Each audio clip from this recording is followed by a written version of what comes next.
I got a strange going on out here. Something just killed my dog. Something killed your dog?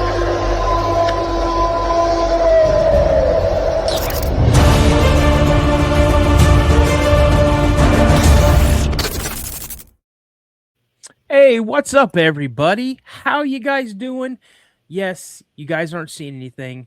You got your eyes are not deceiving you. You guys, I'm having a live interview tonight. I've only done a few of those, and you know that. But I have a very special person on here. Now, we're friends on Facebook, and we were at the the Minnesota Bigfoot conference, and didn't know it. We were there at the same time and we didn't know it until I saw her pictures she posted. And I'm like, well, gosh darn it. I was there.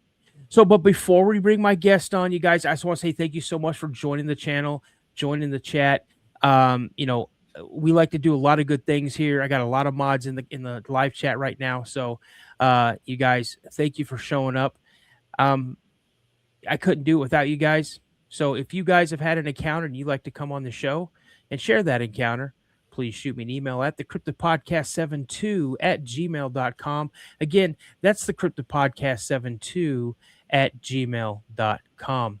Hey, you guys, without further ado, I got to bring my guest on. This is one of two young ladies that are trendsetters and groundbreakers.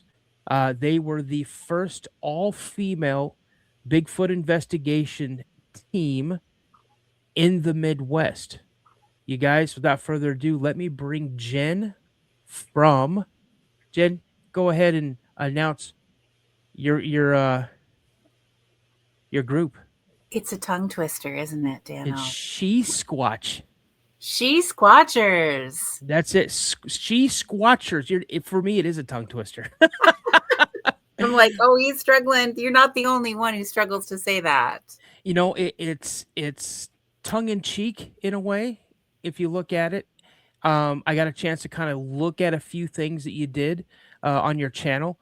Super impressed, and very thankful and grateful that you agreed to come on the show. Well, thanks for having me. Jenna sends her well wishes. She ended up being in a place where the Wi-Fi wasn't strong enough to do much of anything. So okay. Well, I have a special message for you. Yes.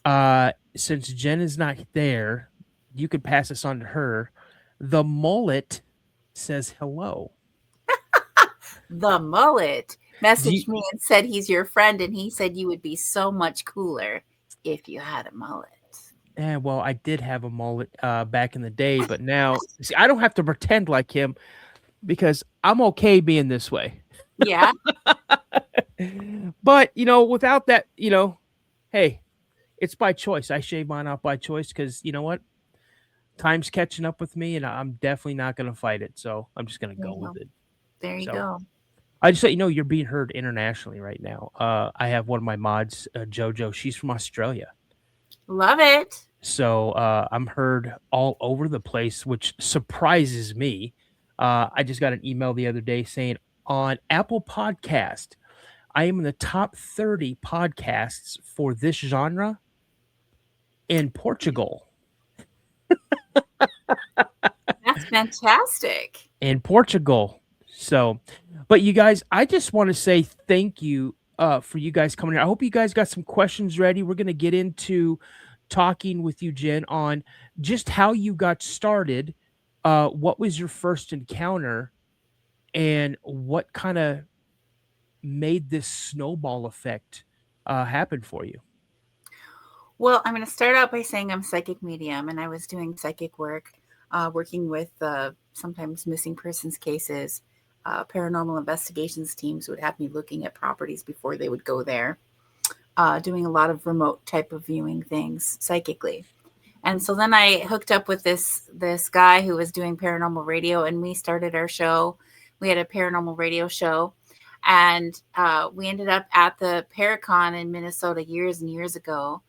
And Lauren Coleman was there, and he's the cryptozoologist who has the International Cryptozoology Museum in the state of Maine.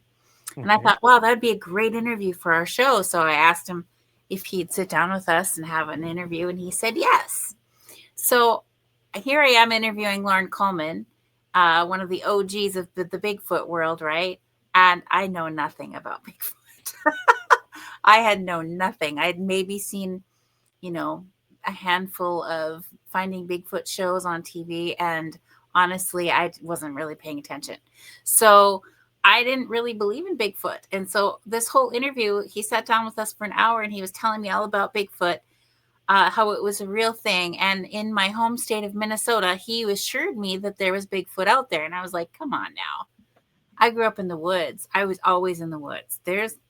I didn't have any encounters or any inclination that there was any Bigfoot out there, but he assured me that there was. And he thought it would be the recipe for success in getting closer to Bigfoot if women went into the woods without men, dogs, or guns. Mhm. The Bigfoots that people are seeing closer to the roads are probably the younger males who are out doing the things they're not supposed to be doing.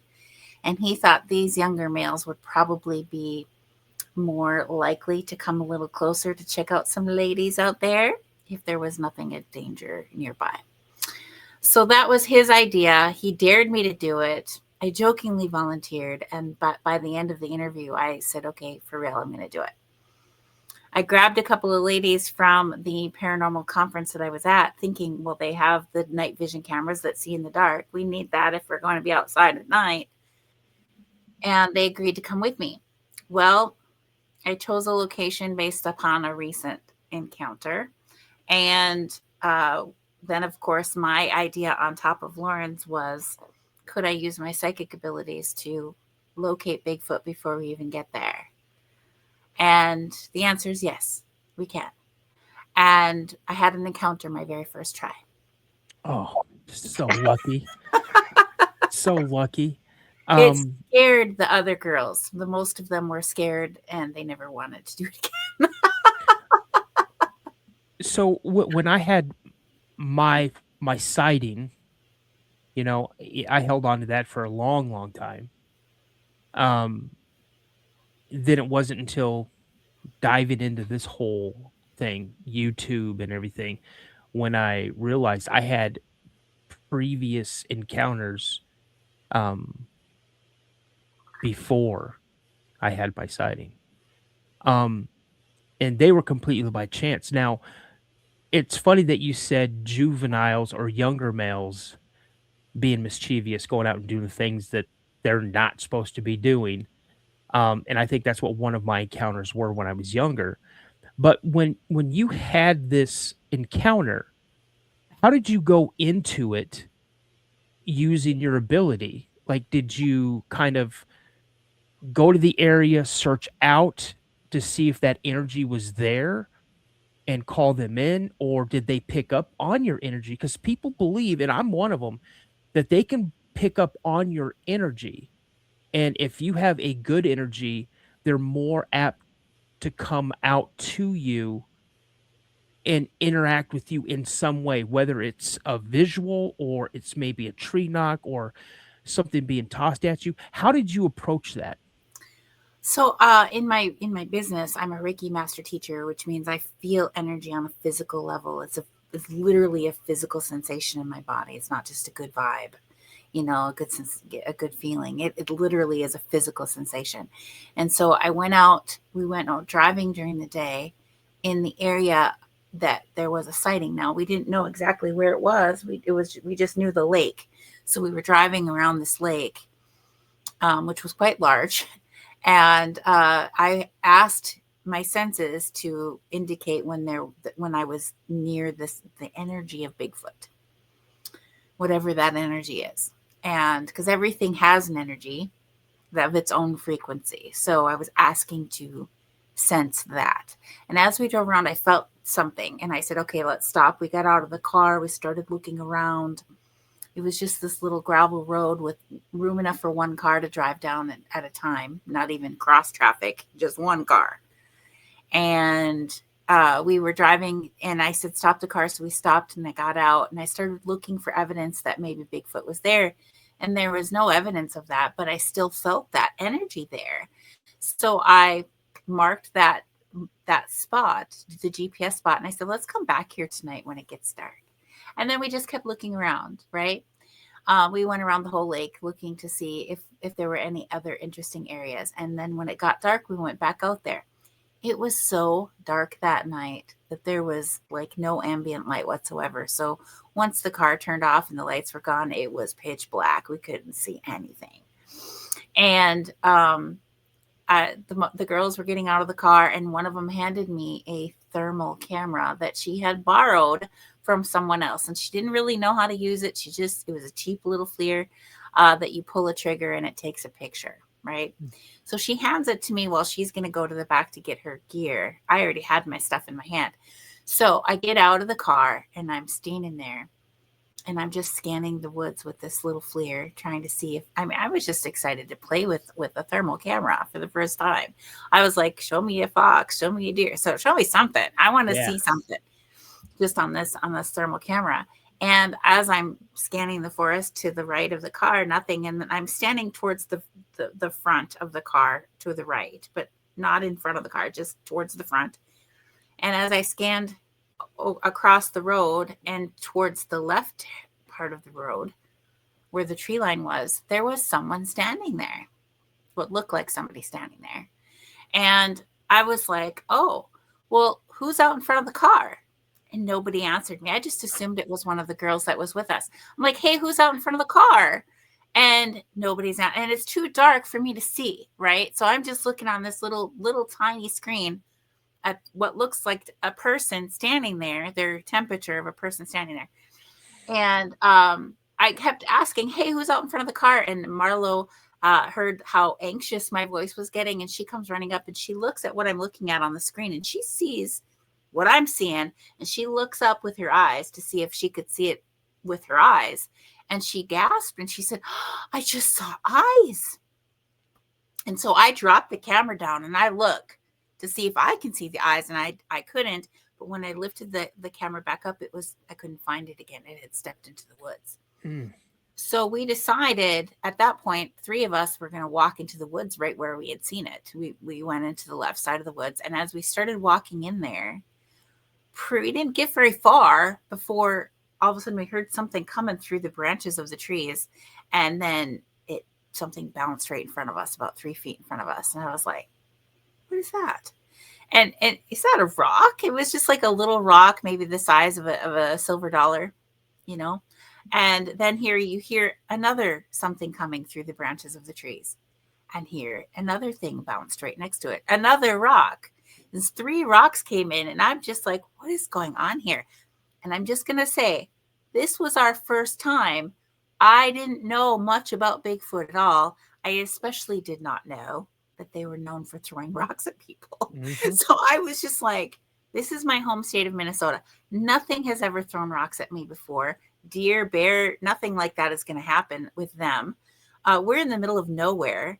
There's no houses for miles. This is just woods and this little road and the lake. And we're here in the middle of the night and nobody knows we're here. So like, this is crazy to me. And so I opened my awareness and I just felt like it didn't want us to come that way. So I said, let's back up. So we backed up back to the road and we're standing there. And one of them says, hey, why don't we do one of those Bigfoot calls like they do on TV? And I said, sure, go ahead. So one of them lets out a whoop and we all stand there waiting to hear a whoop back. Maybe. We didn't hear a whoop back. Instead, something on the other side of the road from where the rocks were coming from started walking towards us. And it was large and it was bipedal. You could hear each step. It was just cracking sticks as it walked. And it was coming. And all of those women who had those night vision cameras for haunted houses pointed their cameras in the forest towards that noise. And that's when we discovered that their cameras do not work in the woods. Work really great in haunted houses, but not in the woods. So we couldn't see it. We couldn't see what was coming. And then it was like somebody snapped their fingers and that sound of that creature walking towards us multiplied. And now something is coming at us from multiple directions. And we circled up back to back facing out. And, we didn't talk about that. That's what we should do if we're in trouble. We just automatically did that. All of us are straining to see whatever's coming and none of us can see it. And one of the girls said, "Hey, Jen, do your tobacco thing." Well, what she meant was, I'm part Native American, and we were on an Ojibwe reservation. Okay. And so I pulled my tobacco out of my pocket into my hand, and I started to pray out loud in the Ojibwe language. And then after I did a very formal introduction of protocol greeting, I said, "Miigwech me megwish," which is thank you to the little people and nature spirits. And I said, "Miigwech kichisabe," which is thank you to Bigfoot in the Ojibwe language. And as soon as I said that, thank you to Bigfoot, everything stopped. It just went silent. And it didn't retreat. They just all stopped moving. And I was like, yeah, that was exciting to me because it confirmed what the elders from the tribe had told me, that you could pray through the Great Spirit to anything, but you could pray through the Great Spirit to connect to Bigfoot and ask him for help, and he would help you. And so essentially, I feel like my thanking him, he knew that we were scared and to stop now. And that's what happened. So for me, that was confirmation of what the elders had told me. And so I was really excited. The other girls, for the most part, most of them were terrified. And they're like, "What? Come out of here." And yeah, so I mean, that was our very first experience with out in the field. And I was hooked. And I tell people all the time, you don't know how you're going to react when you're faced with something like that. You have no idea what you're going to do until it happens. And you're either going to be terrified and never want to do it again, or you're going to get hooked. Yeah. I got hooked. And, to back up a little bit, many, many months later, Jenna got a FLIR camera, a FLIR Scout. And then I was playing with that. And I realized that when you point it at somebody who's wearing clothing, their energy frequency comes up different on the FLIR than somebody who's not wearing clothing. And I immediately called Marlo and I said, "Marlo, do you remember what you saw on the screen that night when there was somebody standing out in front of the car?" She's like, "Yeah." And I go, "Was it wearing clothing?" She's like, "Oh, no." It wasn't. And neither one of us knew that because we'd never had dealt with a thermal camera before. But once I had some experience with one, I'm like, what I saw wasn't wearing clothes, but it was human shaped. When you spoke Ojibwe to it, that kind and it responded in a way or reacted in a way that kind of gives prudence to a theory that I have, is that if you're in an area where Native Americans have been for hundreds of years, and each tribe has some kind of a story. I hate saying folklore. I believe in saying a story because that's what they are. It's not like, oh, I heard this thing.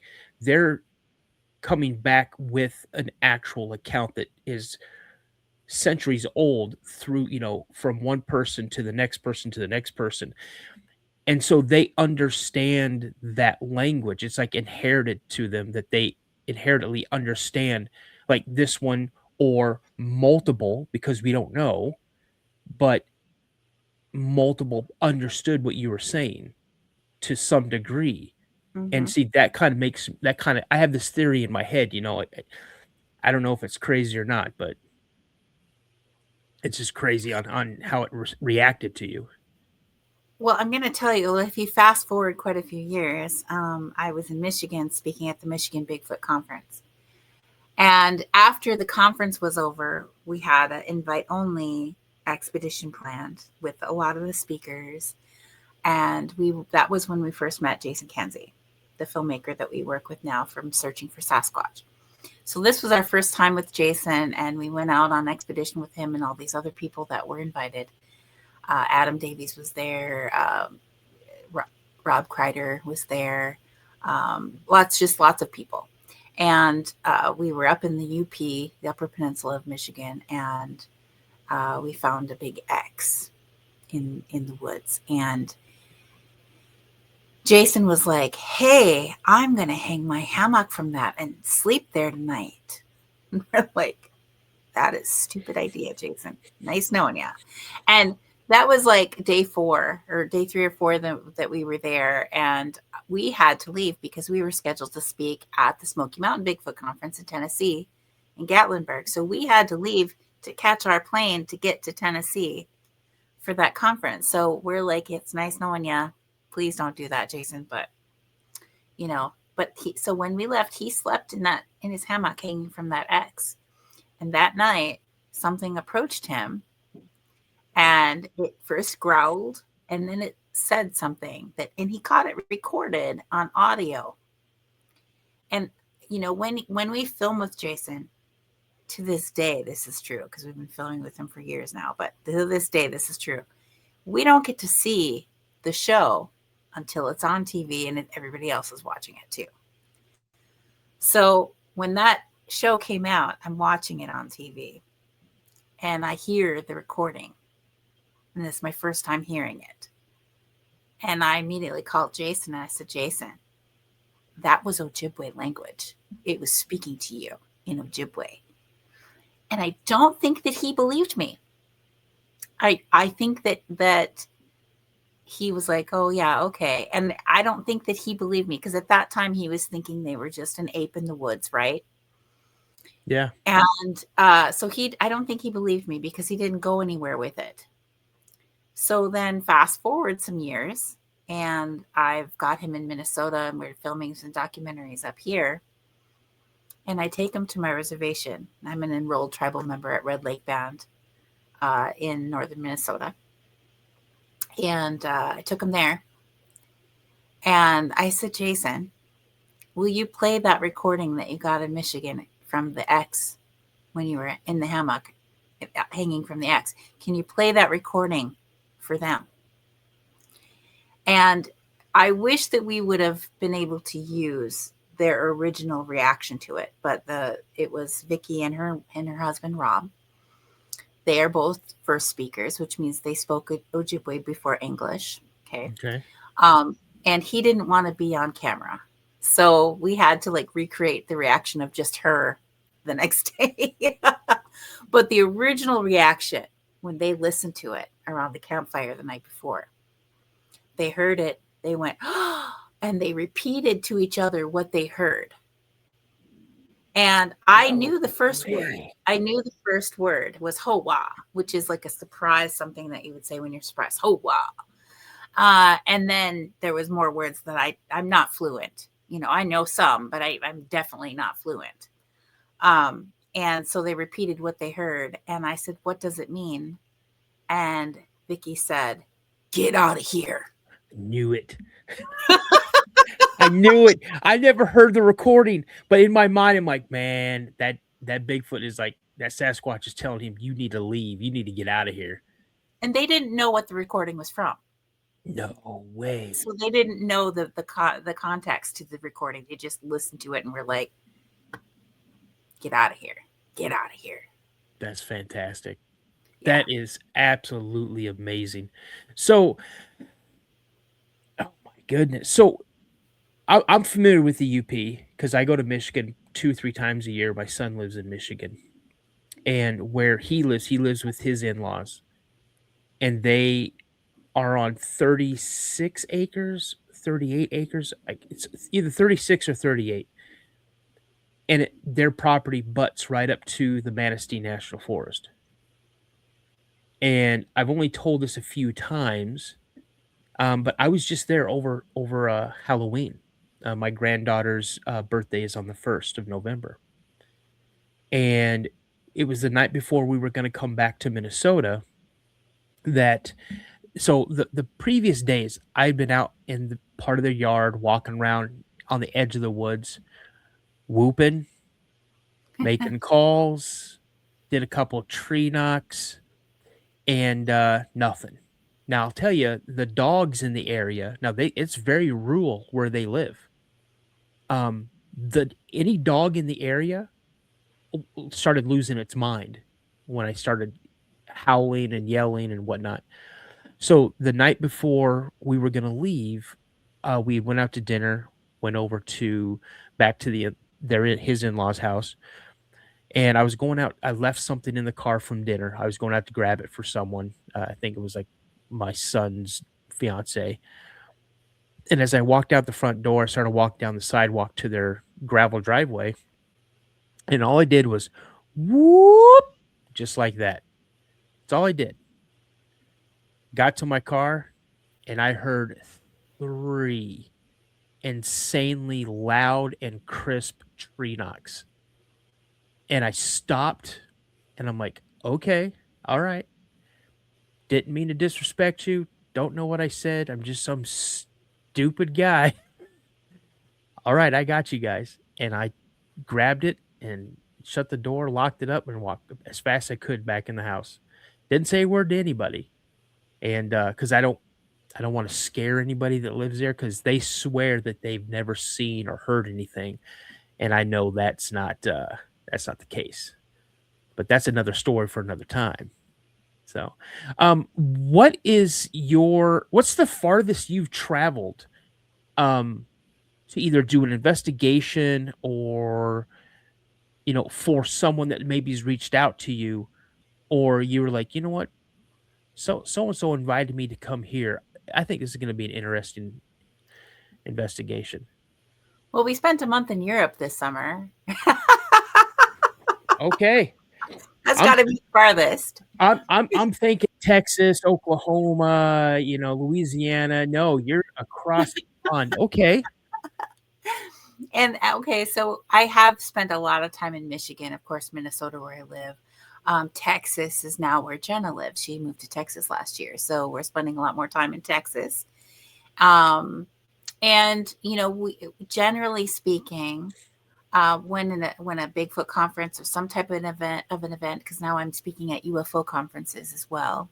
Okay. And Star Knowledge conferences, which is a completely different thing. It's usually Indigenous run, with a lot of Indigenous speakers sharing Indigenous knowledge about star people and star knowledge. So I started doing that this year as well. So, it's just been fun. But typically when we're speaking at a conference, they cover our travel and our lodging and some type of a speaker fee that covers our expenses of some kind.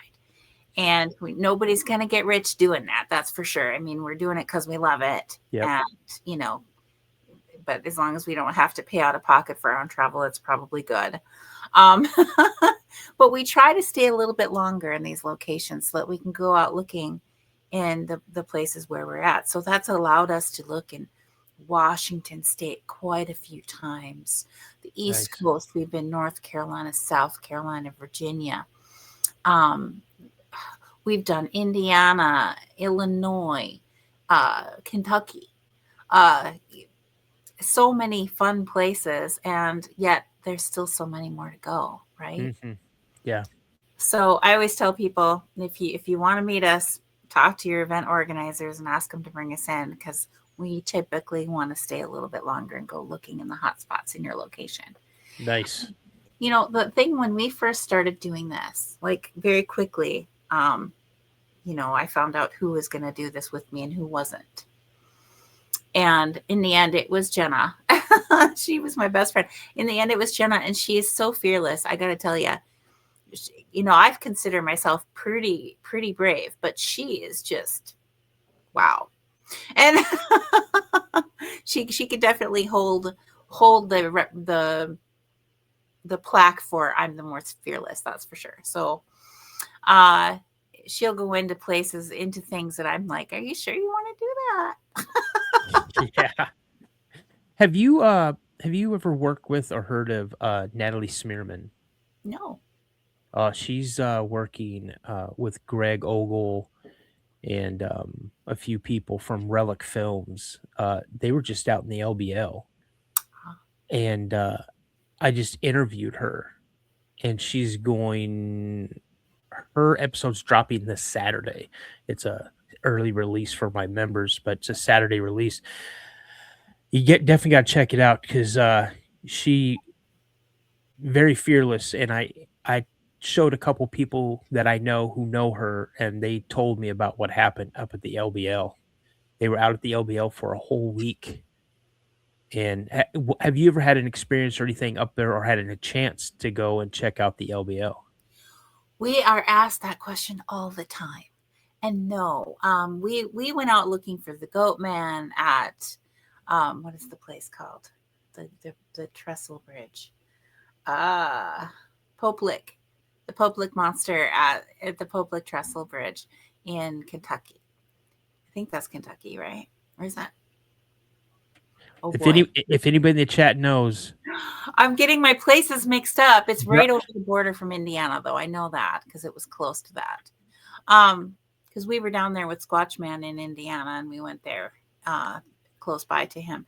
Anyway, we haven't made it to the LBL yet, but because people are asking us about it so much, it is on our list of places that we're going to hit. So definitely we're going to be going there at some point. I can't tell you when. Even if I did know, I wouldn't tell you. yeah. Oh no, I get it. I think you're going to be, you and Jenna. I think you guys are going to be pleasantly surprised, but Yeah. also horrified or terrified. I've had a few people that have spent an absorbent amount of time in the LBL. I'm really good friends with Daryl Denton. Daryl Denton has spent some very crazy times in the LBL. Trying to get Martin Groves on the show now that he's feeling a lot better. I keep praying for him. But these are people, that you should really reach out to, or I could reach out and try to get you connected with them if you do decide to get out there in the LBL, because you're going to want people who know exactly what they're doing out there. Because by all accounts, everything that I've heard, um, the LBL is not a place to take lightly or play around with. I've heard that too. I actually have a client from here who bought property down there and had every intention of building a cabin. He brought a camper down to his property and started working on it. And he spent maybe 2.5 months there before he was like, nope. Really? Yep. No kidding. That's crazy. Let me ask you, so in your travels, again, how long have you been doing this? 2015. So we're looking at almost 11 years. Yeah. It doesn't seem like that long though, but yet, yeah. We're having so much fun. It's always an adventure. Yeah. And I consider it part of the great mystery, and the world is full of great mysteries that we're supposed to be exploring. Absolutely. In just a minute, I'm going to open up the chat for some questions, and then we'll kind of get back into some more. But I have a question. What is one of the most, I don't want to overuse the word terrifying, but kind of shit, an encounter that kind of shook you to where you kind of second guessed on going back into an area like that? It's kind of a two-part story. Okay, so there's a property that I love to be investigating at in northern Minnesota near Black Duck. It's a private property. And the owner is Randy Bauer, and he lets us go there and investigate. And we were there a couple of summers ago, and I'm standing by my tent, which he mows these amazing paths through his whole property, like crisscrossing paths, and it's really nice. It's really nice for hiking, and I'm quite sure that the Bigfoots are using those paths too, because they're the paths of least resistance. And anyway, so we put our tent on in a location where these two paths were meeting, and it's right near a river through the forest. And I'm standing by my tent with Mike Quast, talking to Mike Quast, who has written books about that property. And all of a sudden I got that feeling like someone's staring at you, and so I turned my head to where that feeling was coming from. And I say that always hoping that other regular people have those feelings, because I don't know. I'm psychic. I don't know if other people feel that stuff or not.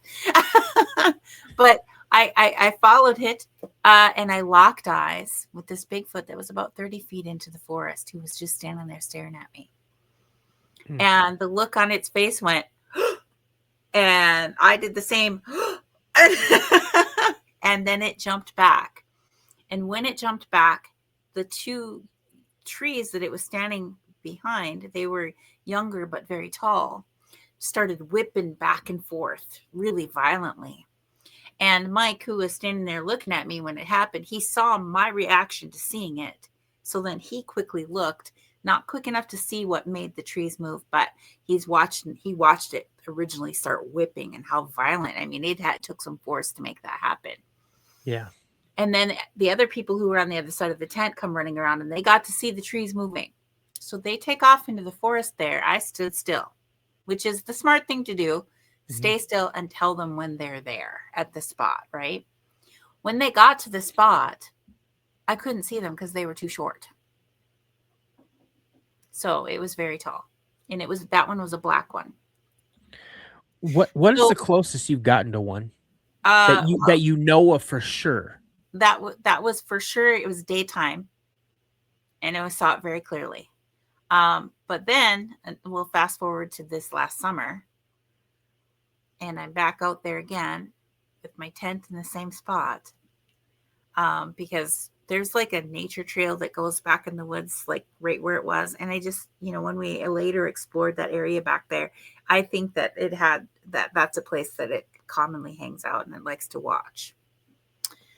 So anyway, I had my tent back there, and Jenna had gone to bed earlier than me, and I was out at the fire pit with Randy, the property owner, and Darby Orcutt, who is the guy running the Genome Project for the Bigfoot collecting of evidence for DNA studies at North Carolina University. So he was out camping with us because he wanted to see that property, and his tent was on the other side of the property. So when we all decided to go to bed, we each left in a different direction in the dark. And so I'm walking to the tent, and I've done this many times in the dark by myself, and I've never really felt super afraid. Like, I always felt pretty safe. But that night, I didn't feel safe. Something was like telling me that I wasn't safe, and I was whipping my head back and forth like something's looking at me, but I can't tell where from. And so I quickly walked to get to the tent, and I got in there, and I was like, okay, Jenna's snoring away. She was fast asleep. And so I laid down to go to sleep. I wake up, and it's probably 11:45, and I hadn't been sleeping for maybe 30 minutes. And all of a sudden I felt sick. I felt really sick, like I was going to throw up. So I sat up.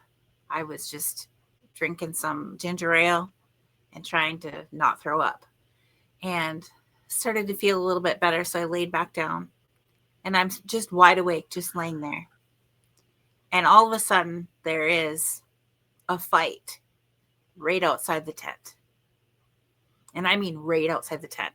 I'm laying on a cot. Jenna's laying on a cot. Jenna takes sleeping pills, so she was really out. But there was this fight, and it felt like it was right outside our tent, right by her head. And I've got a big 10-person tent, right? So with 2 cots in there, it's quite spacious. But you could hear and I could feel the thudding on the ground. Even I was on the cot, and I could feel the thudding happening on the ground when something was throwing this other thing on the ground, and they were wrestling. And then something started screaming, and it was a sound I'd never heard before. And I asked, in my intuition, what is it that's out there? And in my mind's eye, I saw a Bigfoot beating up a bear.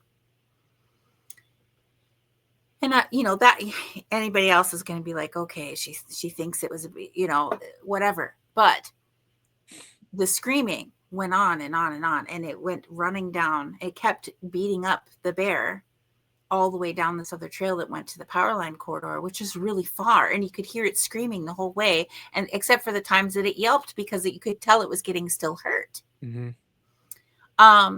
So then I was all upset, and I had woke Jenna up, and I'm like, okay, now I'm like super sick. I need to go outside, and I'm scared to go outside. And we had left, like, I had a soft-sided cooler with just ice and drinks in it, but I had pulled it away from the tent, out into the middle of the trail. It was like 15 feet away from the tent. And I had a bag of Doritos that we were munching on at the fire, and they were halfway gone. So I just closed the bag and put it on top of that cooler away from the tent. And I thought if something wants it, they can have it. We had also given some fresh strawberries and some bananas and other food items to Randy that we didn't want in our cooler by the tent. So we're just like, we're going to be done with this, because we had been camping elsewhere for quite a few days before we got there. And I was like, I don't want this food near our tent. So I gave it to Randy to gift to the animals. And I didn't know what he did with it. He had placed it on a park bench that was one trail over. So it was maybe 350 feet away, maybe 400 feet away from us. Didn't know that it was that close. So I expected that when I left the tent, that those Doritos would have been gone, or there was going to be a big mess. None of that had been touched. And Jenna comes out there, because now I'm outside the tent and I'm being sick. And I'm like, you need to come outside with me because I'm freaked out. And so I was really scared. I was scared because, I don't know that I'm necessarily so afraid of Bigfoot, but in a predatory manner, I know as like a native person that predators are looking for something that is sick. That is like the food bell. They take out the sickness. That's the easy prey. And so to be sick out there where there's something happening, some kind of predator out there, I was like a little bit afraid. So she's like guarding me while I'm out there. But, and then even in the morning, there was the strawberries and the bananas, all of that was still there. Nothing had been touched, not even the Dorito, nothing. So had it been two bears, one of the bears would have come back for the food, right? But nothing took any of the food at all. And so that when we got internet, because there's no internet back there, when I got internet, I looked up, what does a bear in distress sound like? And I started playing recordings of it. And that is exactly what we were hearing, screaming. So that was pretty scary. Like, I feel fully that Bigfoot protected us, that the bear came sniffing at the tent and the Bigfoot was like, that's not happening. But in that night, where this altercation happened right outside of our tent, that creeped me out. In that moment. You telling that story, that is not the first time I've heard that. Really? I had a person on, I want to say, your episode 129. So I want to say probably in the first 30 episodes. Okay. This lady, when she was a little girl, was walking down this path, and she saw this Bigfoot up on a little hill overlooking the path, and it caught her attention. She stopped, and all of a sudden a grizzly bear showed up, and the Bigfoot made a noise, and I'm trying to remember if this is how it went, but this Bigfoot scared off this grizzly bear, protecting the little girl. Like, he had put himself in a position where he was between the girl and the bear. And the bear's like, I don't want no part of this. And decided to roll. So I've heard that before, but this is the second time I've heard it. So, it just kind of gives it more oomph to the story, I guess. Like, yeah, it happens. This happened, I want to say, out in California, or not California. God, where was she? I have to go back and look, but she said it was a grizzly bear. So, but she was a kid, so it could have probably been just like a brown bear or a black bear or something like that. But still, nonetheless, it's a bear. So, right. So I'm going to ask you a question you've probably been asked 1,000,000,001 times. Have you ever sensed or had an encounter with Dogman? I can't say that I have. Specifically Dogman. We've gone looking for Dogman and interviewed people about the Dogman, but I myself, I don't think that we have. And that might be partially because I'm a little leery of that still. I'm not exactly sure that I want to know the Bigfoot or know the dog man yet. Because I hear, they're a little more dangerous. Mm-hmm. And I haven't heard, like, I really should probably go talk to the elders about the dog man and see if there's any stories. That's a good thing. I recently started doing some work at the nursing home on the reservation, and so I have access to all these elders. Oh, so awesome. I know. It's been, this last week was my first time with them, and how cautious they are when they first meet me, and Very cautious. watch them open up when I start to speak to them in Ojibwe. They're like, ooh, you know. Yeah.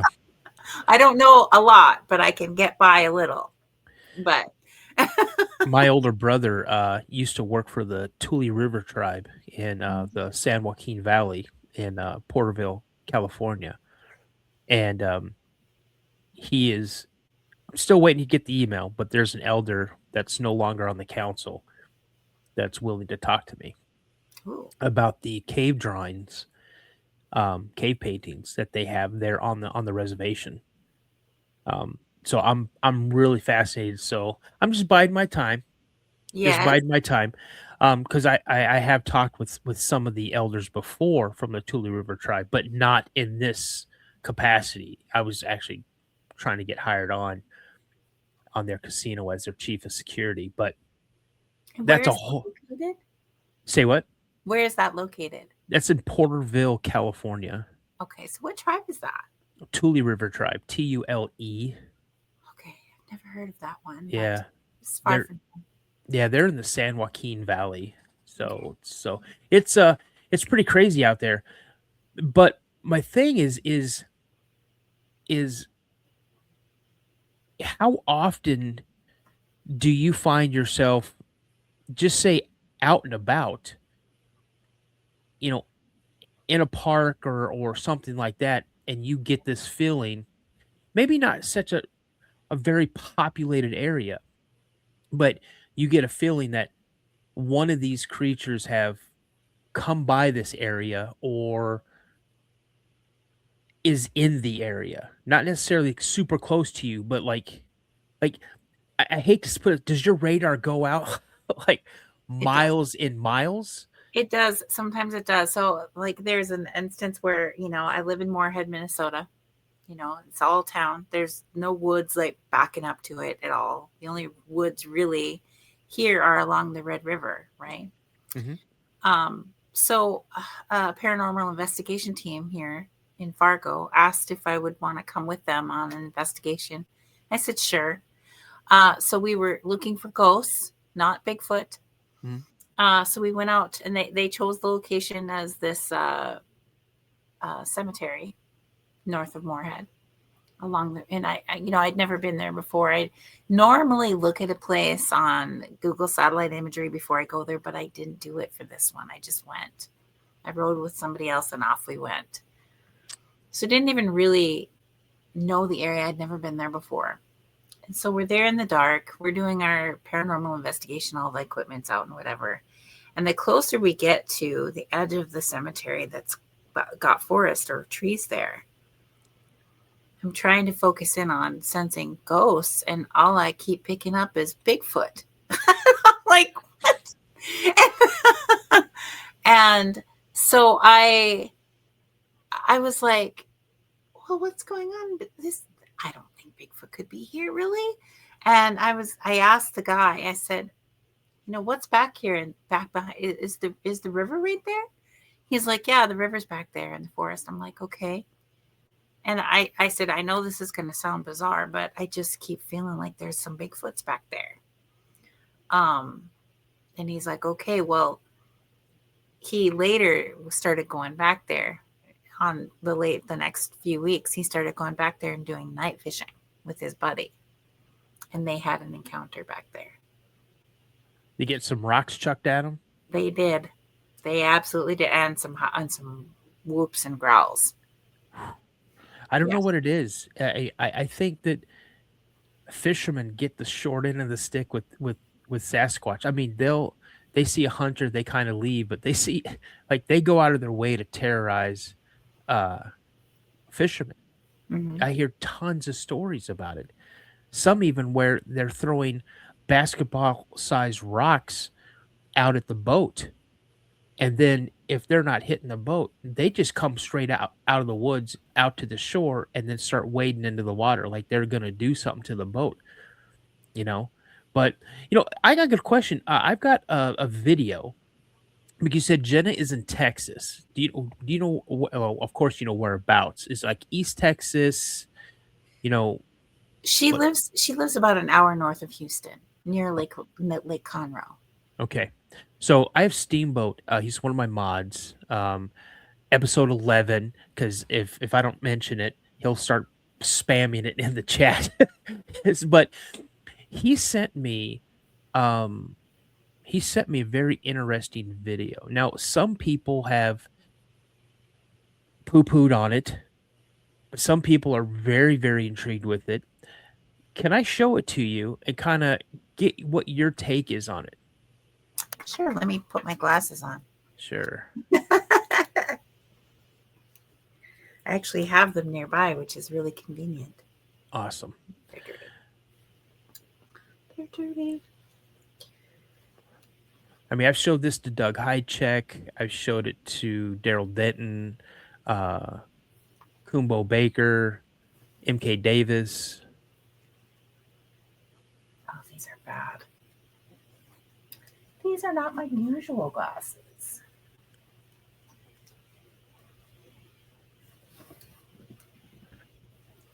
Okay. Okay. So here we go.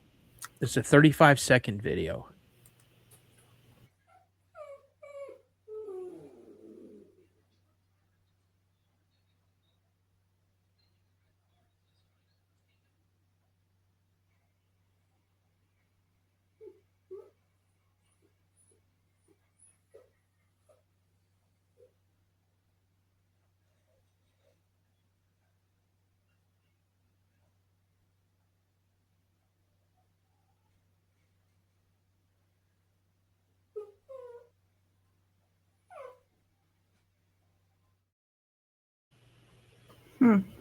So the figure moved from the left to the right.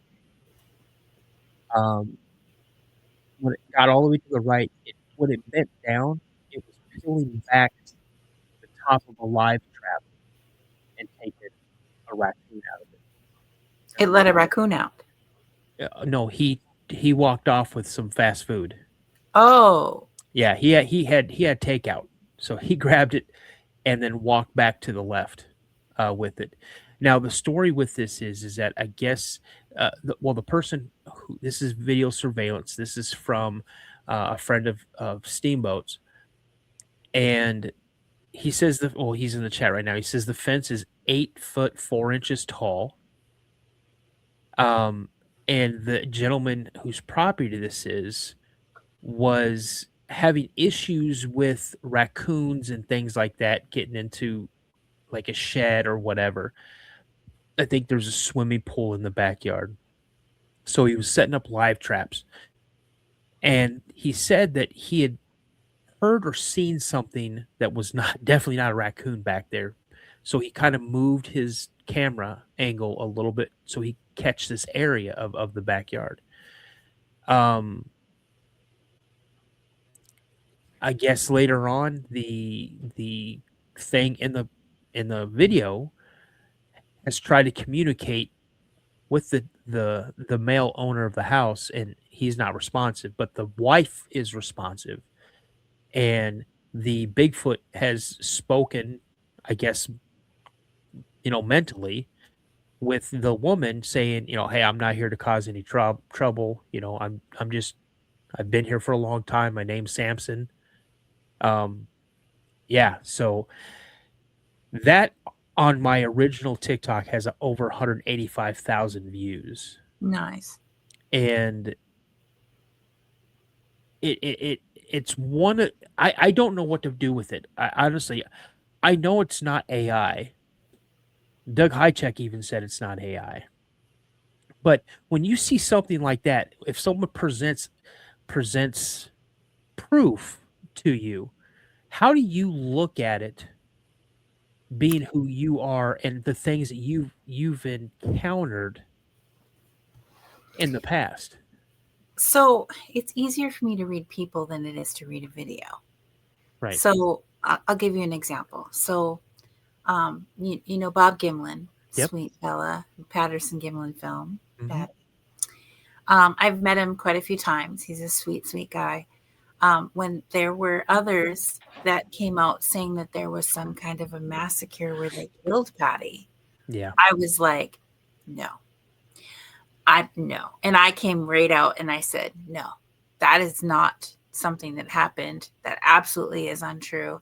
And I typically, when people come and ask me, what do you think of so-and-so? What do you think of so-and-so? I usually do not give an opinion because everyone's smart enough to make their own opinion. Yeah. And they don't need me to tell them this or that, right? Right. And I think there's a lot of bad mouthing that goes on in the community, and I just don't want to participate in it. Right. But when that was being said about Bob, I was like, no. And the reason I know that that's not true is because I've listened to him in person tell that story. And had there been something like a massacre going on, even though that wouldn't have been the words he was telling, the memory would have been in his head. Yeah.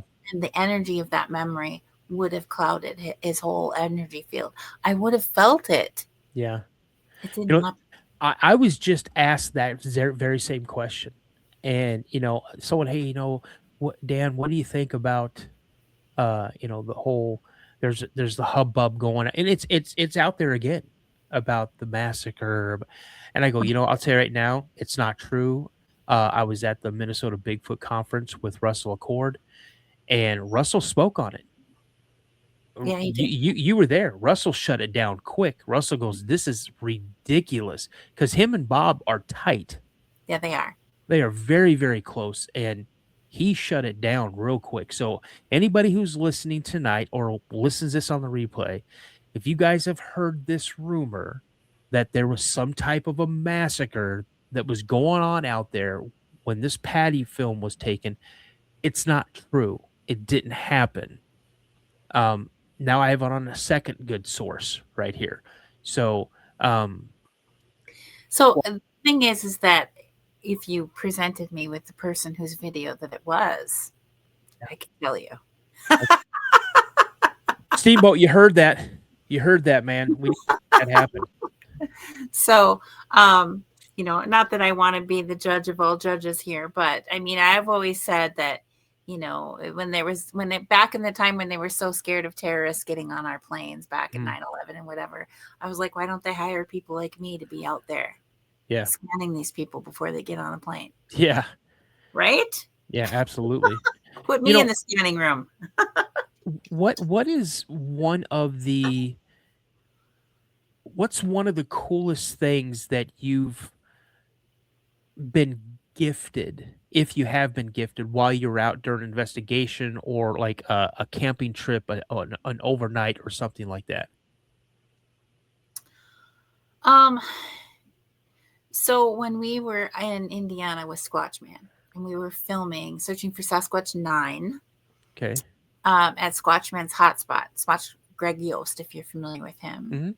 Mm-hmm. He has a gifting stump back in the forest. And so he got some donuts, and they were sealed in a plastic container from the store.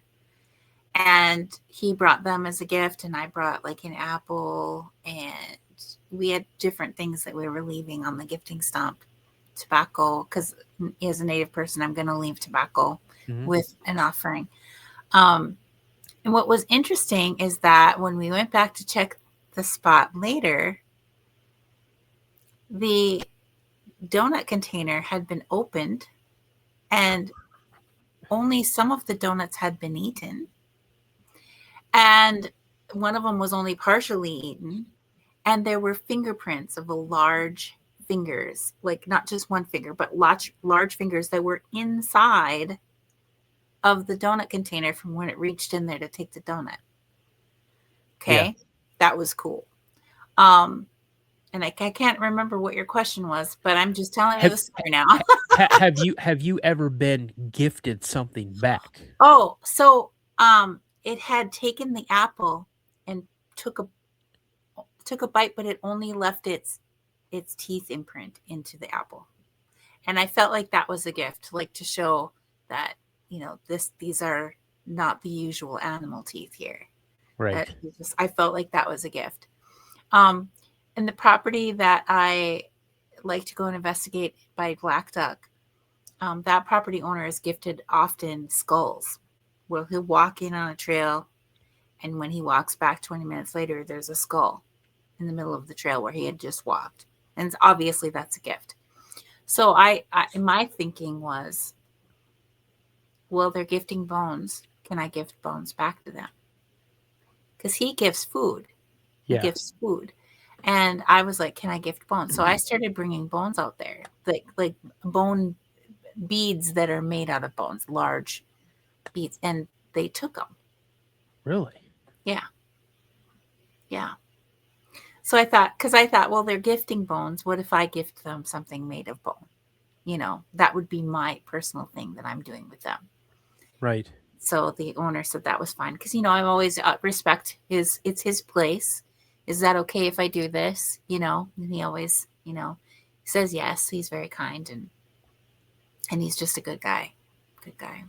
Awesome. He has a lot of interaction there. And this year has been particularly active out there. A lot of people had very one-on-one encounters, and a lot of things happened this year out there. Yeah. I think you hear a lot, like activity is picking up. Mm-hmm. Like it really is. More so this, I want to say, in the last 2 or 3 years than previous years. Why do you think that is? That's a really good question. Is it because people are more open to it and they're out there looking? That could be part of it. In the whole energy aspect of the world, all the people who are on the conscious journey of raising their energy frequency are talking about ascension. And are you familiar with what I'm talking about? Mm-hmm. A little bit. So they're talking about raising the energy frequency of the people and the planet in general. So then when enough people have raised their own energy frequency, it like tips the scales of the whole planet type thing. Mm-hmm. And then it raises the frequency of the whole planet. There is something like that happening right now, and we can see evidence of that, where the energy frequency of the earth is rising. It's activating these dormant genes in animals, causing there to be white buffalo being born. That's a recessant gene that's being activated because the energy of the planet is changing. And there's other animals too that have this recessive gene of all white or all black animals that aren't normally being born. Right. And so as a Native person, we're seeing that as the sign that there is a change happening here. Something is happening. And we could talk about the white buffalo calf woman. She was one of the teachers that came to the Native people. And when she left teachings of, the ways of right being, about the creator, about, there were teachers that came to all the different tribes at the same time. Yeah. And most people don't know that. But there were teachers that came to all the different people, and the stories of them, some of them are so fantastic. But the majority of them, as far as I understand, were saying they were going to leave now, but they would come back, and it would be a really long time until they came back. But when they came back, and we're talking generations into the future, they, the white buffalo calf woman in particular, she said that you would know my return was near when the white buffalo began to be born. Yeah. And she said to create her a teepee in the middle place of where they're being born. So like, I think the first one was born in Jamestown, North Dakota. And then there's been some born in Wisconsin. Mm-hmm. And they're now being born all over the place. So it's happening more and more and more. Yeah. But I'm like going to Minnesota. Yeah. Is it all right if I open up the chat for some questions? Absolutely. All right, you guys, let's keep them subject matter. Let's ask some questions, you guys. Anybody got any questions? Please type them all in caps. There is one thing I'm seeing in the chat room. Somebody's talking about an albino robin, an albino. Yep, albino. So one thing about the white animals that are being born, they're not albinos. Okay. They're not albinos. Like there's white buffalo that are born that are albinos, but the ones that we're talking about are not albinos. It's a recessive gene. They're just coming out white with regular eyes. Okay. So yeah, very, very interesting. And there's like something with deer. There's some white deer that have turned white. And I don't know all of them from all the different tribes, but definitely that is happening, and it's believed to be that the energy frequency of the planet is raising, Right. causing the recessive gene to come out again. And that's one of the things the various teachers were talking about when they had been here, was that you would notice these things happening when their return was going to be near. When I was stationed in Cheyenne, Wyoming, there was a white antelope, pronghorn sheep, American pronghorn sheep. We call them antelope.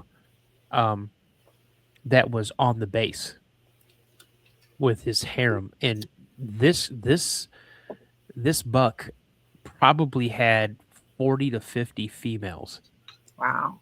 and he would roam all over the base. Um, I used to see him, but I never got a really good look at his eyes to see if he was albino. But people said that he was an albino. Um, and you said it's the energy of the planet's raising, and it's causing these recessive genes to show themselves. Do you feel that Bigfoot is or Sasquatch is picking up on this energy, and is he being drawn to almost communicate or have some kind of interaction with us more so than what it used to be? Well, I think that, okay, so as a native person, the belief system about what is Bigfoot? Bigfoot is our big brother, and he looks out for us. And so the teaching is that he had a relationship with the people, right? And he does look out for us. And that he is a physical being, but he walks between worlds, so to speak. So just like the little people do, they can be physically here and then not here. And what does that mean exactly?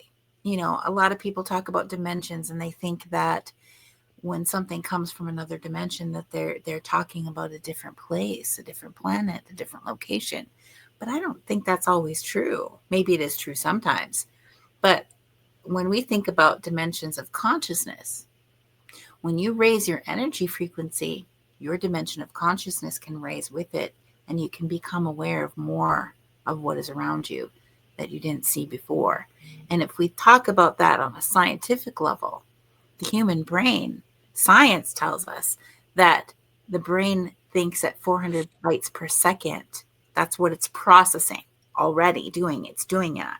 But the average human is only consciously aware of 2,000 bytes out of that 400 billion that it's aware of. Right. So we're almost completely unaware of everything that we're sensing. We're almost completely unaware of everything. So what if they're just raising their frequency enough to step out of our awareness, and they're still just right there? Okay. I mean, I got two questions for you. okay. So someone said, was it keeps I can't pronounce the name, but they're asking, so he's a guardian spirit, not a maleficent one. Absolutely. Absolutely. Okay. So just like what the little people would be, or the nature spirits, are all about the earth and the planet and the balance. And they would want everyone to be in balance and in harmony with the earth, meaning not causing any harm. Okay. Does That that make makes sense. Oh yeah, that to me it makes sense. I mean, Um, if you think about Bigfoot being as big as powerful as they are, if they wanted to kill us, they could very oh yeah, easily. absolutely. Very easily. And the fact that they don't should tell you that they're not bad. Right. The mullet is in the chat, and he asks, "Do you think the power grid has kept the energy levels held down because of all of the EMF?" The energy levels of us, perhaps, maybe a little bit. But I don't think that there's anything that holds us completely back. As long as we believe that we can move forward, we can. We are much more powerful as human beings than anyone would like to admit. And I'm telling you that from experience. We are much more powerful as human beings than anyone would ever want you to know. Oh, it's true. If we used the full potential of what we are capable of doing, yeah, that'd be a scary world. You'd have some people losing their mind and using it for nefarious things. Well, that's the thing that I've come to understand over the years on my spiritual journey of my own, that the people that are raising their energy frequency are naturally becoming more kind and compassionate. And the idea of using those things to hurt somebody is no longer part of them. If it was, they couldn't raise their energy. They couldn't be at that frequency. Yeah. As they elevate their frequency, it elevates them into an area where they just don't have those urges to hurt people anymore. Right. No, that makes perfect sense. So you kind of opened two doors.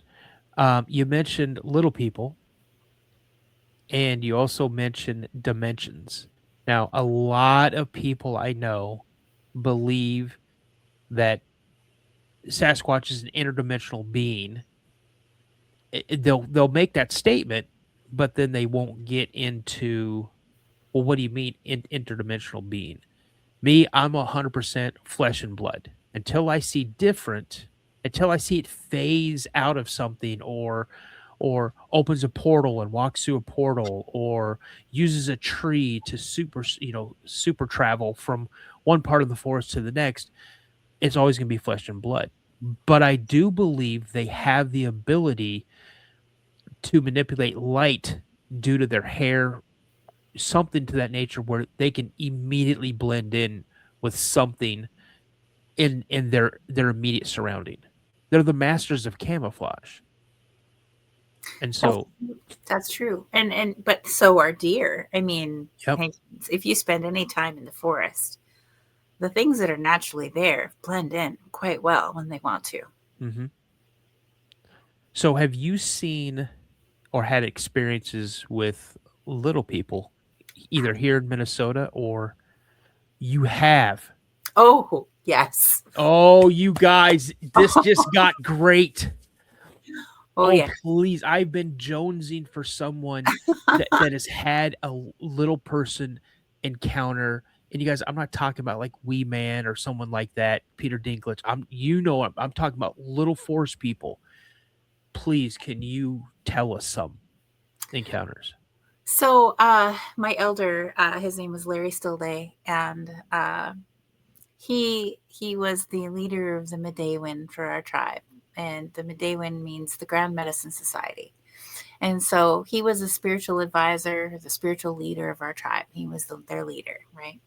And so I learned from him for about 5 years, pretty tight with him. And he had developed this outdoor classroom up in Panema on my reservation. And I was there for this class that we were doing. And as he's teaching the class, I'm looking to my left at the base of this tree, just outside of the circle of the people sitting there for the class. And at the base of the tree, it looks like somebody had carved these 5 little faces that were about the size of a softball each. And they were all just like joyful faces, just carved into the base of this tree. And I'm looking at it, and I was just like, well, I've never seen that there before. And I wouldn't take my eyes off of it, because I've learned over the years, if you see something, don't take your eyes off of it, right? So I just kept my eyes on it until he said it was time for a break. And I walked over to him with my eyes still on it, and I pointed. What do you see right there at the base of that tree right there? And he looked and he said, well, that's the little people. You can see them? Yes. You can see them? And I'm like, what do you mean that's little? Who carved it like that? And he says, nobody carved it, Jen. He says, that's the little people. They're blending their energy in with the tree. They're just standing there hiding. they're here to help me teach the class. The whole reason why he built his sweat lodge there in that classroom there was because that's where they lived. And he felt that, and they communicated with him that they would help him help the people there. And so they were always in communication with him. And he said, that won't look like that later when they're gone. And so then we had lunch, and I had taken my eyes off of it. And when I put my eyes back on it, they were gone. Oh, So you got to know that every time I go back there, my eyes are just darting from tree to tree to tree looking for them, right? But that's not my only encounter with them. Like when I had gone out there one time, I was coming out for the powwow, and it was going to be really late when I got there, like 3:00 in the morning. And so I said, could I just maybe camp out at the lodge? And he said, yeah, because I didn't want to disturb anybody who was camping by getting there so late. So I was just going to sleep in my van, and I got there in about 2:30 in the morning, and I pulled into the area, which is in the forest. And as I'm pulling in, I'm seeing all these spirits flooding into my car. So excited that I'm there, but they weren't human spirits. They were little people spirits.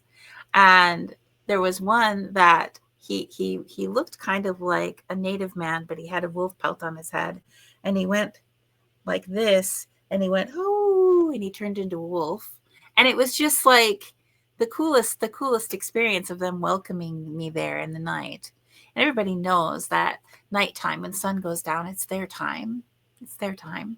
And there's stories of their villages on the reservation. And if you know enough people, they'll tell you where the villages are. And, you know, you have to go and look at the right time and the right energy frequency to see the village, because otherwise it's invisible. You can't see it. But yeah. I've heard of some of the places where they are. And then there's the water spirits in the lake. And they don't stay in the lake. They can fly out of the lake. They fly in the air.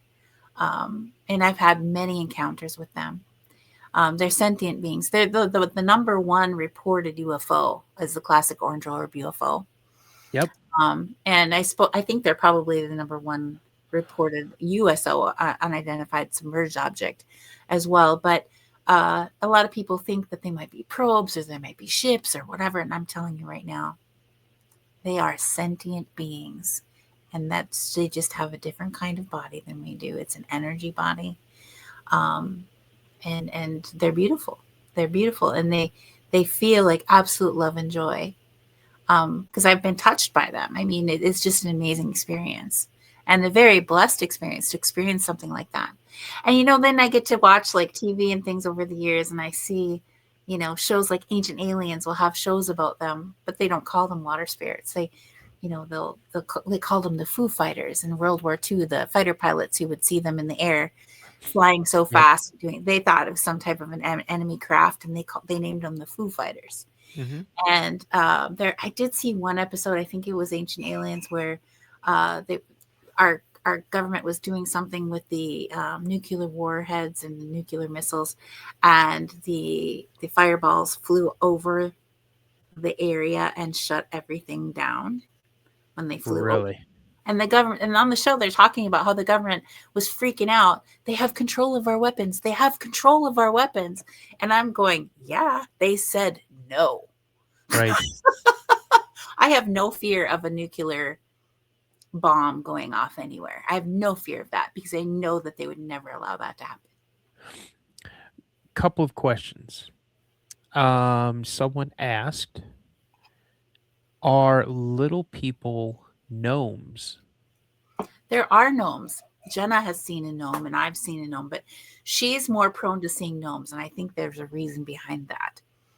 Gnomes are said to be the little people that came over from like the Scandinavian countries with farmers, and her family, Scandinavian farmers.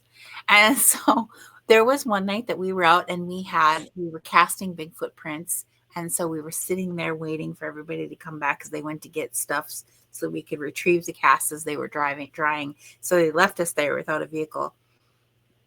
And we're just sitting there, and we're playing with our new night vision stuff. And she's the tech girl. I'm not so techy. And so she turned on my monocular and was trying to teach me how to use it. And so I looked through it, and it wasn't recording at the time. And I looked through it, and I saw these little people come out and wave at me.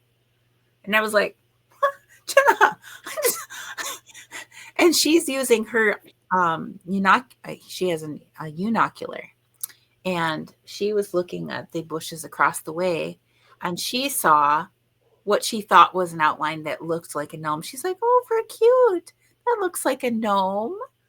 And she just thought she was seeing something that resembled a gnome until it turned and looked at her. Oh, and then she's like, oh my God. It's a gnome. It really is a gnome. So all of those things I think are real. And, my grandma, who was Scandinavian, had all these gnome little statues in her house. And she thought they were one of her prized possessions. And I wished now that I could go back and ask her questions about that, because she was way attached to those. Like, it was more than just a little knickknack. I mean, these were large. She had them sitting about, and there was something more to that. My hindsight says there's something more to that. I wish I could go back and ask her about the gnomes, because I think she had encounters with them. My wife, we have for our tree topper, we have a gnome that sits on the top of our Christmas tree. My wife saw it, fell in love with it, and needed to get it. But she's also loves Dala horses. Her family's Scandinavian. Me, I'm just a mutt. But I got a quote. What someone asked here: orbs. What are your thoughts or your beliefs on orbs? What are they? Are they related to Sasquatch?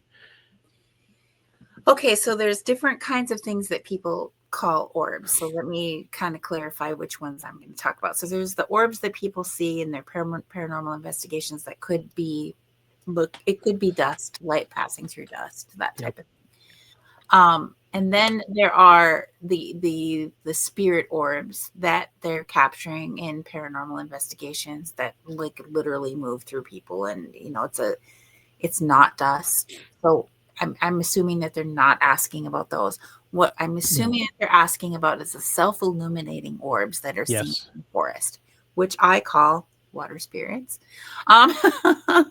And they come in different colors. I think that some of them aren't all water spirits. Some of them could be, what we call them, nature spirits of some kind, right? Tree spirits. They're the green ones I've seen mostly skipping. It's almost like they're skipping out across the treetops. And they literally look like somebody plopped the green light out of a traffic light, and it's just hovering about, moving about. The ones I'm most connected to look like basketball-sized fireballs.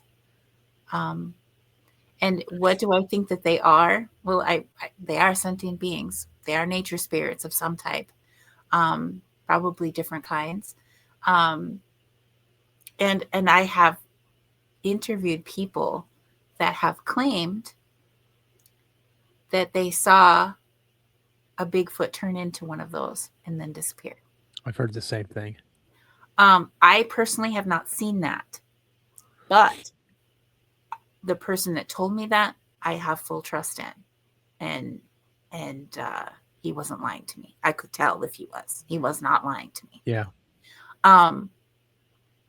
And he's the person that I go to his property. That's the property where I have all those daytime Bigfoot encounters at his property. So, I also had an encounter there with what I can only call a fairy. Because it was awesome. about this size of a ball of light. But when it approached me, we decided that we were going to do separate things on the property. So I was at the fire pit, and Jenna was in a tree stand on the other side of the property, and Randy was in another tree stand on a different area of the property. And we were just separated, thinking that maybe we'd have an encounter if something would happen. And I was tending the fire, and this ball came up to me, and it was loud. It sounded like a very large hummingbird buzzing, right? And it came up to me, and as it whooshed past my face, I felt like it pulled me into like a trance state, and I started like, I had to sit down, and I got like sucked in. Felt like I was getting sucked into a vision state where I was just so exhausted and I was just seeing stuff. It was a really weird experience. It was cool, and I suspected that it was a fairy, but I didn't use the word fairy. Yeah. I just, because I didn't know how Randy would feel about that. Right. But the next day, he called me after I left, and he's like, Jen, do you believe in fairies? And I'm like, yes. And I hadn't used the word fairy. I didn't Right. use the word. He says, do you believe in fairies? And I say, I do. And he's like, well, I had an experience today, and it was during the day. He said, something flew up to me, and it sounded like a big hummingbird, but he said, I saw the little body. It was this little dark human-shaped body flying about. And I was like, that's pretty much I didn't see the little body. All I saw was the little flash of light of it when it approached me at the fire the night before. But he's just like, I think it was a fairy. And I was like, yep. And So I have, someone had sent me a video, 22-second video. Now, let me give you a little bit of background on this video. 1, it's in Canada. 2, it is super early in the morning. It's near, I want to say, the end of January. It's 20 below zero outside, and there's snow on the ground. When I play this video, you're going to want to look at the upper, I'm going to have to look, maybe upper right-hand corner. You'll see something come up, look like it's coming close to the camera, and then it kind of goes away. Then you'll see it appear on the left-hand side of the screen. I'll play it a couple times. Let me know what you think. I have a strong belief on what it is. Let me know what you think.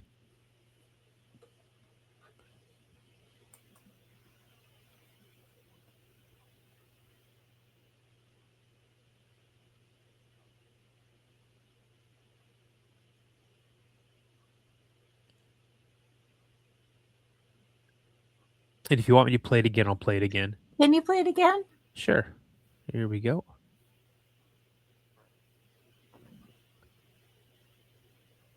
Can you slow it down? I wish I could. I know how to slow it down. Do you? Yeah, I do. On my phone, I can slow things down. Oh, I'll have to send it to you. I'll send it to you. Okay. And let me know what you think. But people are telling me, oh, it's a moon moth, it's a lunar moth, it's this. Not 20 below zero. It's not going to be an insect. Not that I know of. Winter time? Yeah. It's near the end of January. Oof. 20 below zero up in Canada. There's probably 3 feet of snow on the ground. Mm-hmm. And it's like 2 or 3 o'clock in the morning. So I think it's a fairy. That's what I think. Very well could be. Yeah. Yeah, I'll when definitely send. When that happened at Randy's place, it was pretty near November. And it was cold. So I don't think that there were any bugs out at that time either. I've got a few more questions for you. Let's see here. Okay, Tanya asked one. What do when you're out investigating, going through the woods, and you come across a structure? What do you think those structures mean? Are they some type of a blind to watch people? Are they some type of like an emergency shelter for them, or is it some way to mark an area that, okay, if you guys go in this area, this is what we're going to find, or stay out of here? What do you think? What do you think they mean? I think the different structures are serving different purposes. I think X's are a marker, marking, a path that, some people think you're not supposed to cross an X, but the X that I had seen at one point marked a path that went into a portal. And I was able to photograph the portal. I didn't know that's what I was looking at until I looked at the pictures later. But I could see the energy of the path was lighting up, going right underneath that X. So I think that was marking something like a path. But I've seen stick structures that were den-like on my reservation, and I mean really intricately built den-like structures. Yeah. And those are definitely dens of some kind. I've seen ones that were made up against a tree with other branches that were placed, and believe the first one I saw like that was in Indiana with Squatchman on his property, and it was near a riverbed, and he felt, and I thought he was right about this, that they were using that as kind of a blind where they'd sit inside of it and wait for animals to come, and then they could just jump out and grab them. So kind of a blind in a way. But, I think that they definitely are communicating with each other with some of those things. Like they are markers of some kind, road signs per se, that we maybe don't understand. Yeah. So yeah, that's what I'm thinking about those. But there's so many different kinds. And some of them are just natural tree fall, but you can kind of tell the ones that have been really placed. Yeah. You can tell when you look. So all right, I got 3 more questions, and then I think we'll let you go. okay. This one's from Skidder Operator. He asks, can Sasquatches foresee disasters? I personally believe that they have psychic abilities. Maybe not all of them, but at least many of them do. I fully believe that. And as a psychic myself, I can foresee disasters. So I believe they can too.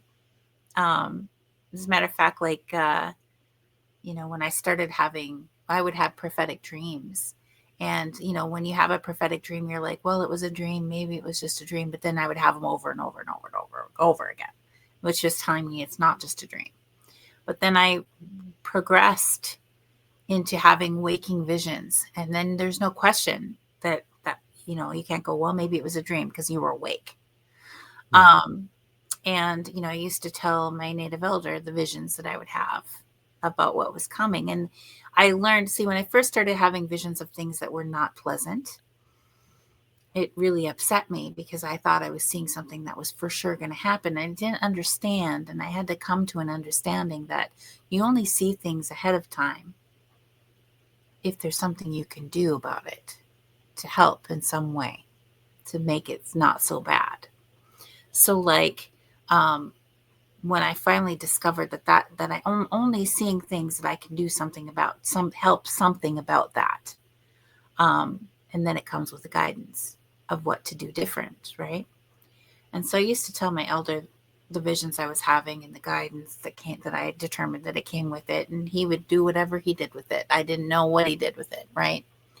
And then he passed away, and I still had visions, but I didn't know who to tell them to anymore. I just didn't tell anybody because why would they want to hear from me? I mean, it wasn't really close with anybody else like that. And so I was at a powwow one day, and his uncle came up to me, and he was looking for me. And he scolded me, and he told me to sit down right there on that cooler.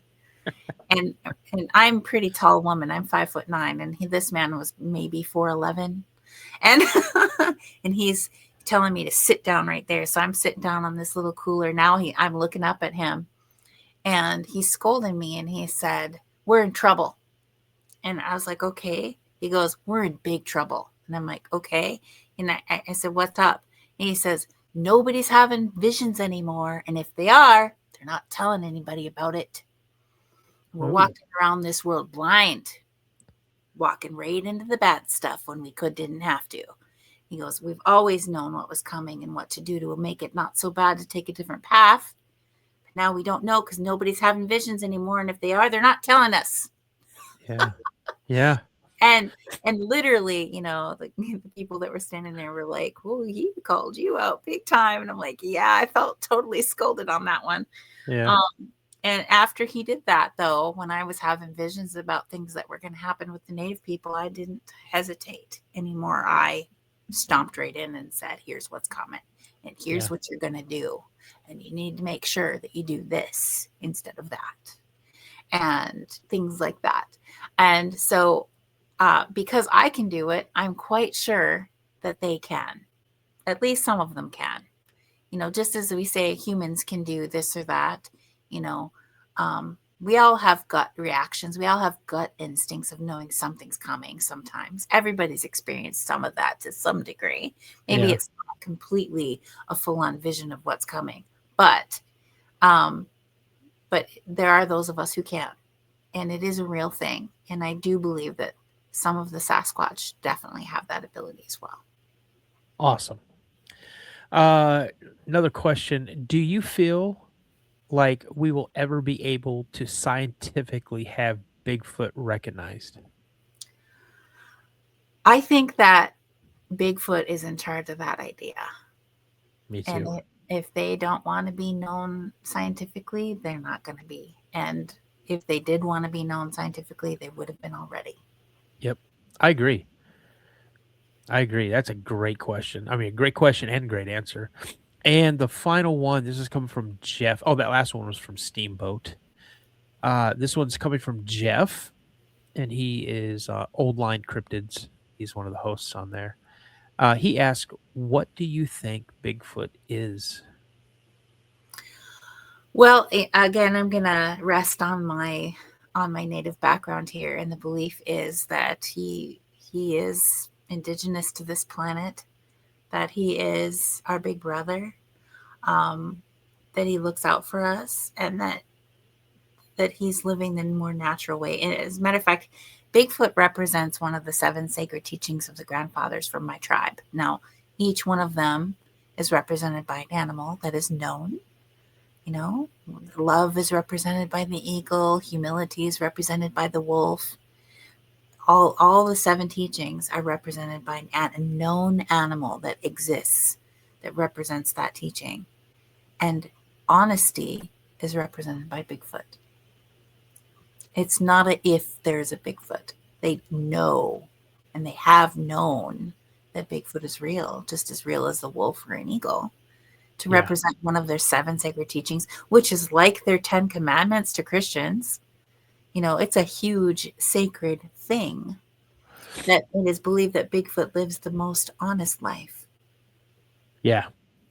That's awesome. That's just a great answer. Thank you so much for that answer. You're welcome. All right, you guys. That's the show. But before we get out of here, Jen, where can people reach out to you if they have a question, if they want to see your content? Now, I did put a link to your show in the description, but is there any place anywhere else? And do you have anything you want to plug? Like any projects coming up, any shows you're going to be speaking at, anything like that? I'm on Facebook. I'm a Facebook girl. Jen Cruz, I think .16 is who I am. You'll be able to recognize my picture. And you're on TikTok too. You're exploding on TikTok. Am I exploding? I'm Yes. totally new to TikTok.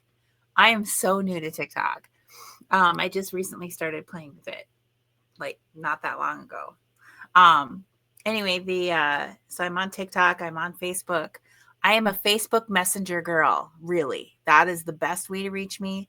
Sometimes people try to email me and I tell them that's not the best way because I get so many emails that they get lost and they go to spam or whatever. And I'm like, for sure, send me a message on Messenger and tell me exactly what it is. If you send me a friend request, I will accept you. Just have to send me a message pointing it out. I have about 3,000 friend requests in there, and every time I try to start going through them, I get sidetracked and I only do a few of them at a time. So I tell people, if you send me a friend request, please send me a message letting me know that you've done so I can go accept you. And then we have the She-Squatchers page on Facebook. We are on YouTube, She-Squatchers Official. And we do have a show. we're putting them out there as we go now. We're not like a solid day and time right now. Right now, Jenna's on a trip, so we're not doing a show this week, but probably we'll do one next week. But Awesome. yeah, so we've got videos and then the lives. So when we do a live, I don't know why they separate them out like that on the YouTube. That's just confusing to me. So check both areas on the YouTube channel. Please subscribe there. And yeah, I'm subscribed. are you? That's I awesome. am. Thank you. I am. So before you get out of here, I just let you know, I love supporting small businesses, and I have a friend of mine. I don't know if he's still in the chat, but he's in Cadillac, Michigan, and I don't know about you. I don't know how long have you been drinking coffee. I just started drinking coffee because of this guy. He's a coffee roaster out of Cadillac, Michigan, and so I'm just gonna drop this in here real quick. You guys know I love supporting small businesses. If you guys want to get out there and you want to get a good cup of quality coffee or get some coffee beans so you can grind them yourself, you guys check out Owl Eye Coffee Roasters in Cadillac, Michigan. You can see them or check them out at www.owleyecoffee.com.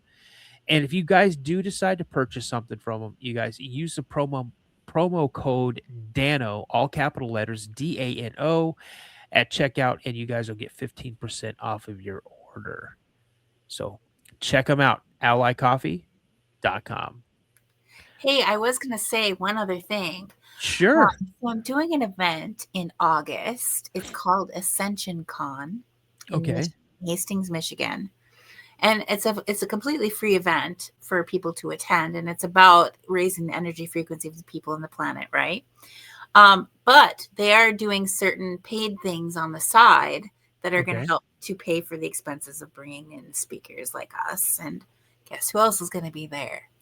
Jason Kanze, who we work with on filming the Searching for Sasquatch series, and Ronnie LeBlanc. Oh, okay. And so they put together a Bigfoot hunt that people can pay to be part of. And that's going to be used to help pay for our expenses, to take people out on a Bigfoot hunt with all of us. And I thought maybe people here might want to know about that. Okay, there you go. Send me that information, and I'll also put that in the description as well. Okay, that sounds good. I'll definitely get that out for you. And Kim asked one more. She asked Kimberly Morgan. She asked a question here: can Bigfoot see time? And if they can, will they do anything to us? Can they see time? Like, I don't know. Kim, what do you mean by can they see time?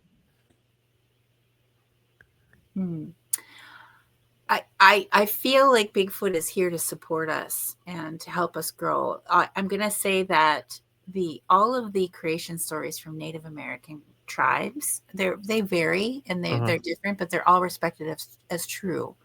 But all of the creation stories talk about everything being created here, the animals, the trees, the everything, and the very, very, very last thing that was created on this planet is man. So all of the creation stories talk about how the animals and the trees and all the plants, everything that was already here, agreed to look out for us because we're the baby that doesn't know any better yet. Yeah. Absolutely, I think that they could probably see a little bit into the future and the past because I can do that. Why couldn't they? Yeah. So All yeah. right. I don't think they're going to do anything to us. I don't think that they are bad per se. Maybe there are some bad apples in the group. Just like you and I. There are bad people. Right. And I think as to the majority of them are not. Because if they were, we'd be hearing about, whole villages being killed. That's what would happen. Yep. Absolutely. All right. Well, if you could hang out in the lobby just for a moment, I'm going to close up. I can't thank you enough for coming on the show. Thanks. And I can't wait to meet you in person. I missed my chance. Yeah, you did. I did. You guys, we were in the same room at the same time, and I didn't know it. All right. There was a lot of people there. There was. So, Jen, thank you so much. And if you will just hang out, I'll be right back with you. Good night, everyone. You guys, amazing. One of my favorites. You guys, thank you so much for joining us. Thank you for all the questions, the interactions. You guys, thank you so much. I appreciate it. Again, you guys, check her out on YouTube. Everything is going to be in the description of this episode. Again, thanks for spending an hour 45 with me and Jen. Thank you so much, you guys. I can't thank you enough. I'm not going to get out of here without saying what my buddy Josh always says. You know, he always says, stay prayed up. And as I always like to say, you guys, remember, a legend always begins with a sighting. You guys take care. I'll see you on the next show. I got a strange going on out here. Something just killed my dog. Something killed your dog?